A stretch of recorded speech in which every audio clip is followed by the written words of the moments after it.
हाल ही में अमेरिका द्वारा भारत पर लगाए गए ऊंचे टैरिफ अब अमेरिकी अर्थव्यवस्था पर भी साफ असर दिखाने लगे हैं। कई जाने माने अर्थशास्त्री अब डोनाल्ड ट्रंप को इस कदम के परिणामों को लेकर चेतावनी देते नजर आ रहे हैं। एक ओर ब्लूमबर्ग ने अपने लेख में लिखा, अमेरिका भारत को बस के नीचे धकेलने का पछतावा करेगा, तो दूसरी ओर एनडीटीवी की रिपोर्ट में शीर्ष अमेरिकी अर्थशास्त्री का बयान छपा है, ट्रंप खुद को नुकसान पहुंचा रहे हैं। इन कड़े बयानों और रिपोर्टों की वजह है अमेरिकी बाजार का मौजूदा घबराहट भरा माहौल। इस बीच भारतीय प्रधानमंत्री नरेंद्र मोदी का रूस के राष्ट्रपति व्लादिमीर पुतिन से फोन पर संवाद और उनका चीन द्वारा तय होना अमेरिका के राजनीतिक और कारोबारी हलकों में हलचल बढ़ा रहा है। यही नहीं, ब्रिक्स देशों ने हाल ही में घोषणा की है कि वे सोने की खरीद तेजी से बढ़ा रहे हैं। यह संकेत देता है कि सदस्य देश आपसी व्यापार को और मजबूत कर डॉलर पर निर्भरता कम करने की दिशा में कदम उठा सकते हैं। अमेरिका द्वारा भारत पर लगाए गए इन भारी टैरिफों का असर अब सिर्फ भारत तक सीमित नहीं है, बल्कि अमेरिकी बाजारों पर भी पड़ रहा है। पहले जो टैरिफ 25% थे, उन्हें बढ़ाकर 50% कर दिया गया है। इसका सीधा मतलब है कि अमेरिका में भारतीय वस्तुएं जैसे वस्त्र, दवाइयां, इंजीनियरिंग उत्पाद और ऑटोमोबाइल पार्ट्स पहले से महंगे हो जाएंगे। महंगी कीमतों के चलते इनकी मांग घट सकती है। मगर कहानी यहीं खत्म नहीं होती। बीते कुछ महीनों में अमेरिका ने केवल भारत ही नहीं, बल्कि यूरोपीय संघ, वियतनाम, ताइवान और बांग्लादेश जैसे कई देशों पर टैरिफ बढ़ा दिए हैं। खासकर कंप्यूटर चिप्स पर तो 100% तक शुल्क लगा दिया गया है, जिससे वैश्विक सप्लाई चेन में और तनाव आने की संभावना है। अमेरिका के हालिया टैरिफ फैसलों का नतीजा अब साफ तौर पर नजर आने लगा है। इलेक्ट्रॉनिक उत्पादों की कीमतें बढ़ रही हैं, जिससे विनिर्माण क्षेत्र की लागत में भी तेजी आई है। जब उत्पादन महंगा हो जाता है तो कंपनियां या तो दाम बढ़ाने के लिए मजबूर होती हैं या फिर उत्पादन कम करती हैं। दोनों ही परिस्थितियों में रोजगार पर नकारात्मक असर पड़ता है। महंगाई का दबाव बढ़ने से उपभोक्ता खर्च घटाते हैं, जिससे मांग कमजोर होती है और आर्थिक वृद्धि की रफ्तार धीमी पड़ जाती है। अमेरिकी बाजार में इन टैरिफों का प्रभाव पहले ही दिखने लगा है। महंगाई दर में उछाल, वास्तविक वेतन में गिरावट, हाउसिंग सेक्टर में मंदी और व्यापार घाटे में बढ़ोतरी जैसी स्थितियां खुलकर सामने आ रही हैं। खास तौर पर भारत से भेजी जाने वाली जेनरिक दवाओं पर अतिरिक्त शुल्क का असर अमेरिका के स्वास्थ्य क्षेत्र पर भारी पड़ेगा।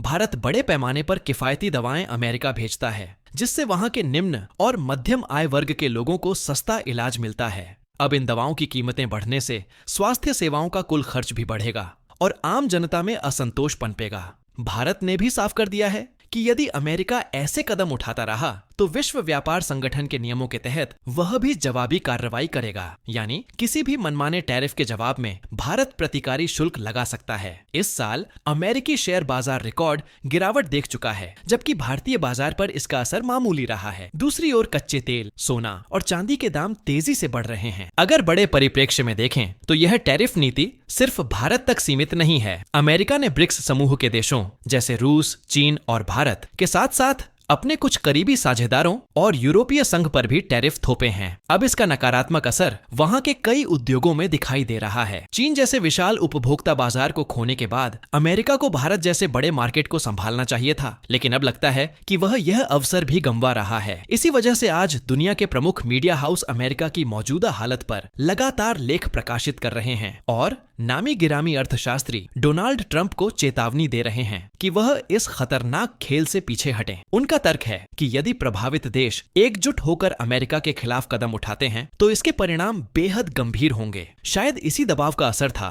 कि कल अमेरिका के प्रवक्ता ने भारत के प्रति पहले दिखाए गए सख्त तेवर नरम करते हुए यह बयान दिया कि भारत उनका रणनीतिक सहयोगी है। इससे साफ है कि अब अमेरिका को वास्तविकता का एहसास होने लगा है, लेकिन देर हो चुकी है। टैरिफ नीतियों के कारण भारत, चीन और रूस की नजदीकियां और गहरी हो गई हैं। ब्राजील तो पहले से ही इनके साथ खड़ा है और अब ब्रिक्स समूह ने न केवल बड़ा ऐलान किया है, बल्कि चतुराई से आर्थिक और कूटनीतिक चाल भी चल दी है। वर्तमान में ब्रिक्स प्लस देशों में दुनिया की लगभग 54% जनसंख्या निवास करती है, यानी हर दूसरा व्यक्ति इन देशों में से किसी एक में है। जनसंख्या के साथ साथ इनकी आर्थिक ताकत भी विशाल है। आज ब्रिक्स राष्ट्र वैश्विक सकल घरेलू उत्पाद का लगभग 43% हिस्से पर नियंत्रण रखते हैं। ऊर्जा, तकनीक, दवा निर्माण, कृषि और ऑटोमोबाइल जैसे प्रमुख क्षेत्रों में इनकी मजबूत पकड़ है, जो अमेरिका के लिए बढ़ता हुआ खतरा बनती जा रही है। अमेरिकी अर्थव्यवस्था का वैश्विक प्रभाव काफी हद तक डॉलर की प्रभुता पर निर्भर है। लेकिन ब्रिक्स अब सिर्फ व्यापारिक साझेदारी तक सीमित नहीं है। यह देश तेजी से डी-डॉलराइजेशन की दिशा में कदम बढ़ा रहे हैं। रूस और चीन अपने कई व्यापारिक समझौतों से डॉलर को पहले ही हटा चुके हैं। ब्राजील और दक्षिण अफ्रीका भी इसी राह पर हैं। और यदि भारत भी इसमें शामिल हो गया तो यह अमेरिका के लिए एक भारी झटका साबित होगा और इसके संकेत मिलने भी लगे हैं। फिलहाल ब्रिक्स की सबसे बड़ी शक्ति उसका सोने का भंडार है। रूस और चीन के पास मिलाकर 4000 टन से अधिक सोना है। भारत के पास 800 टन से ज्यादा और ब्राजील और दक्षिण अफ्रीका को जोड़ दें तो ब्रिक्स देशों का कुल सोना लगभग 6700 टन से अधिक हो जाता है। यह मात्रा पश्चिमी देशों के भंडार से भी आगे निकल जाती है। इसका सीधा अर्थ है कि ब्रिक्स के पास बिना डॉलर पर निर्भर हुए सोने से समर्थित नई करेंसी शुरू करने की क्षमता मौजूद है। जरा सोचिए, अगर दुनिया के सबसे बड़े ऊर्जा उत्पादक और सबसे बड़े निर्माण करने वाले देश मिलकर गोल्ड बैक्ड करेंसी पेश कर दें तो डॉलर की वैश्विक पकड़ कितनी कमजोर पड़ जाएगी।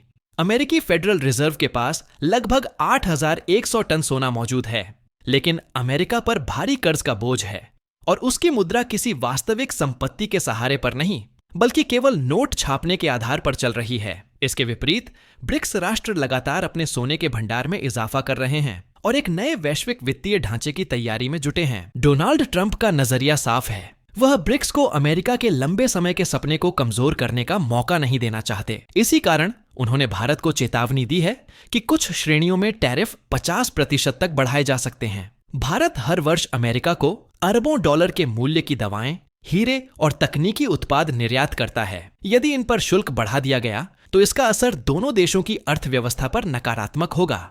अमेरिका का यह दबाव भारत को चीन और रूस के और करीब ले जा रहा है, जो भविष्य में अमेरिका के लिए सबसे बड़ी चुनौती बन सकता है। अंतर्राष्ट्रीय मुद्रा कोष के आंकड़े बताते हैं कि ब्रिक्स राष्ट्र वर्तमान में वैश्विक व्यापार का 40% से अधिक नियंत्रण रखते हैं और आने वाले वर्षों में यह हिस्सा और भी बढ़ने की संभावना है। यदि ब्रिक्स देशों ने अपने संसाधनों को एकजुट कर लिया तो डॉलर की कीमत गिर सकती है और अमेरिका की तकनीकी व सैन्य प्रभुता को भी सीधी चुनौती मिलेगी। अमेरिका के सामने सबसे जटिल भू राजनीतिक समस्या यह है कि ब्रिक्स का हिस्सा भारत है और वही भारत उसका रणनीतिक साझेदार भी है। यह दोहरी भूमिका पूरे परिदृश्य को और पेचीदा बना देती है। वॉशिंगटन की कोशिश है कि भारत को ब्रिक्स से दूरी बनाने के लिए राजी किया जाए, लेकिन भारत स्पष्ट कर चुका है कि इस संगठन में उसकी भागीदारी केवल राजनीति के लिए नहीं बल्कि रणनीतिक और आर्थिक आवश्यकताओं के तहत है। स्पष्ट है कि डोनाल्ड ट्रंप द्वारा शुरू किया गया यह टैरिफ गेम आने वाले समय में और भी रोमांचक मोड़ लेने वाला है, क्योंकि यूरोपीय संघ,